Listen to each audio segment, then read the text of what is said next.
সুমির সাথে হাইসা হাইসা কথা বলা, গল্প করা। ওকে, আজ এমন টাইট দিমু, একদম ধোয়া বাই করে দিব। সুমির সাথে কথা বলার শাস্তি না। কেমন আছেন? জি ভালো। এই যে নেন, মুড়ি খান। আমি তো বাইরের কিছু খাই না। আমি নিজের হাতে বানাইছি, খান।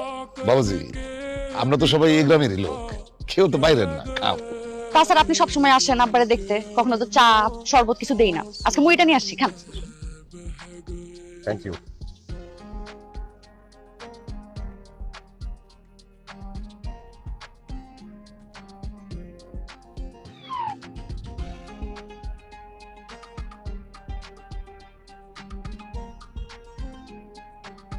কেমন লাগলো ঝালমুড়ি? হ্যালো, আমি পানি খাবো। ওমা, মাত্র তো শুরু, এইটুকুতে পানি খাবেন? পানি লাগবে না। কি হইলো? ইনি খেতে পানিকে মুখে দেয়? কোনো সমস্যা না, আমার ওই চোখেই গেল জোনাকি পোকা, তাই। ওমা, আমি তো শুনছি জোনাকি পোকা রাইতে বেলা জ্বলে, দিনের বেলা আপনার চোখে গেল কেমনে? জোনাকি পোকা কি নেশা করলো নাকি? আপনি যান, আরো মানুষের চোখের মধ্যে ঢুকে রোগী দেখেন। এবার তো জোনাকি পোকা ঢুকছে, এরপর আবার উই পোকা ঢুকবো। আপনি এত ভালো কেন? আমি ভালোরা সবাই ভালো মনে করে।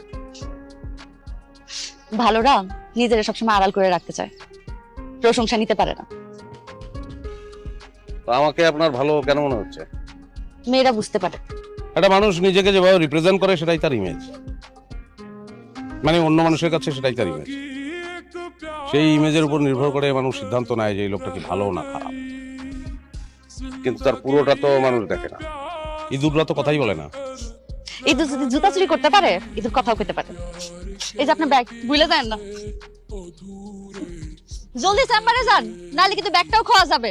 ইঁদুর কিন্তু আশেপাশেই আছে।